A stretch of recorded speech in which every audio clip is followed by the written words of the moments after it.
I'm Justin Carlisle. I'm the chef owner of Ardent Red Light Ramen in the Laughing Taco. For us, whether it's a large stockpot burner induction or the smaller induction burners, and being able to utilize that in our spaces, because we are all induction, we are all electric.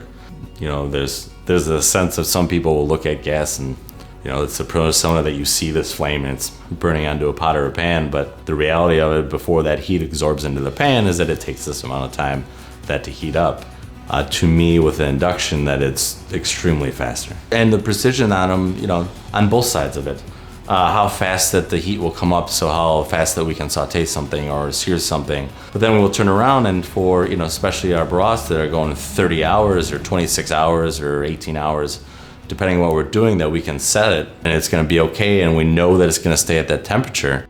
All of our stocks are going all the time. We're literally having inductions running 24 hours a day, 7 days a week, all year long. Having those technology has allowed us to do an endless things and in spaces that we wouldn't be able to do without it. We're fortunate enough to be able to test the new induction burner, the larger induction burner for our stocks and everything in ramen.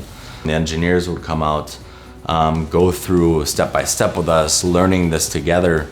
It was pretty wonderful to see their processes and how they went through their testing modes and everything else, but be able to understand exactly what we were saying and going through and the issues that positive and negative that we were having during these testing times.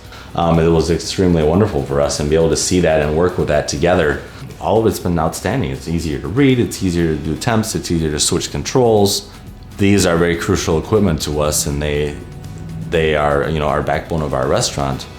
Menu of 17 items and we'll do that for 30 people a night. So we're talking about being able to process that and doing, you know, 300 and some dishes to 400 and some dishes a night in a 900 square foot space. So it's extremely crucial that we have these.